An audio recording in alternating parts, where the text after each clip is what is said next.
સાસણ ખાતે 16મી સિંહ ગણતરી અંદાજ તારીખ 10/5/2025 થી તારીખ 13/5/2025 સુધી સિંહોની વસ્તી ગણતરી કરવા જઈ રહ્યા હોય ત્યારે આજે જૂનાગઢ ફોરેસ્ટ ડિપાર્ટમેન્ટ તરફથી પ્રેસ કોન્ફરન્સ હોલમાં આજે અધિકારી શ્રી નાલા સાહેબ તેમજ શ્રી મોહનરામ સાહેબ એમ જ અન્ય અધિકારીઓ આજે એક પ્રેસ મીડિયા બોલાવેલ હતી, જેમાં ઇલેક્ટ્રોનિક મીડિયા તેમજ પ્રિન્ટ મીડિયાને આજે આ અધિકારીઓ દ્વારા દર 5 વર્ષે સિંહ અને ગણતરી થતી હોય છે એ બાબતને આજે મીડિયાને જાણકારી આપેલ હોય.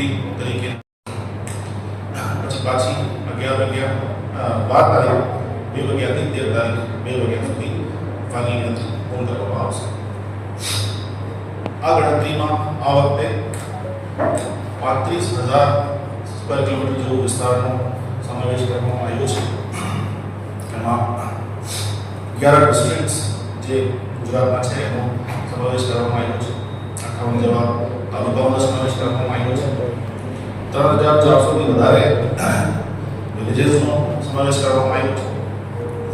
3,000થી વધારે માનવ બળ આ વસ્તી ગણતરીમાં ભાગ લેશે.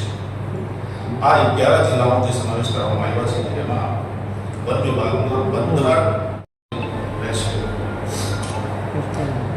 આ ગણતરીમાં જે 35,000 સ્ક્વેર કિલોમીટરનો જે વિસ્તાર છે એ આખા વિસ્તારને 8 રિજન્સમાં ડિવાઈડ કરવામાં આવ્યો છે. એ 8 રિજન્સ જે છે એ કહેવાય છે. અને જે ફોરેસ્ટ વિસ્તાર છે એમાં બી નાની નાની એડમિનિસ્ટ્રેટિવ યુનિટ જે હોય છે, બીટ હોય છે, એટલે એક બીટની એક ગણતરી આ વર્ષે જે સિંહ વસ્તી અંદાજ છે આપણે 2025માં થવાનો છે અને 10થી 13 છે અને એનું બધું જે આયોજન છે અત્યારે થઈ ગયું છે. અત્યારે જે આપણે ગણતરીકાર કહીએ છીએ એની ટ્રેનિંગ હાલી રહી છે.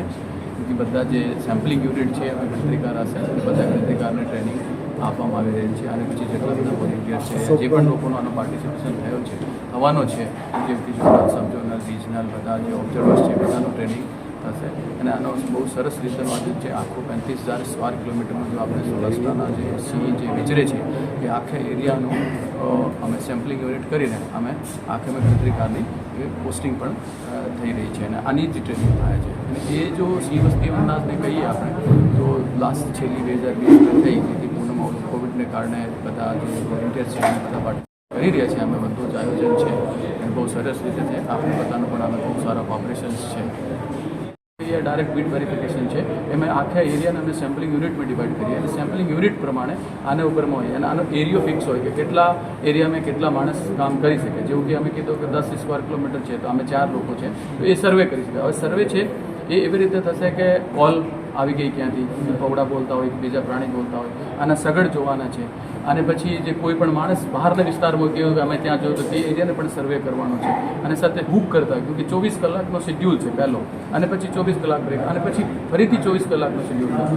પાણીના પોઈન્ટ હોય, કૃત્રિમ હોય કે જે નેચરલ જે આર્ટિફિશિયલ અમે કરીએ છીએ એ બધા જ પોઈન્ટનો એક આખો જો એરિયા છે આને સેમ્પલિંગ કરવાનો છે. અને આમાંથી બધા સર્વે કરીને આખી જે ડેટા આવશે અને પછી ફોર્મ ભરવામાં આવશે. ફોર્મમાં પહેલાં બધો જે ગ્રુપ હશે આની આખી ડિટેલ આવશે. અને વિગત કર્યા પછી દરેક જે પ્રાણી જોયો છે આનો દરેકનું ઇન્ડિવિજ્યુઅલ આઈડેન્ટિફિકેશન ફોર્મ હશે.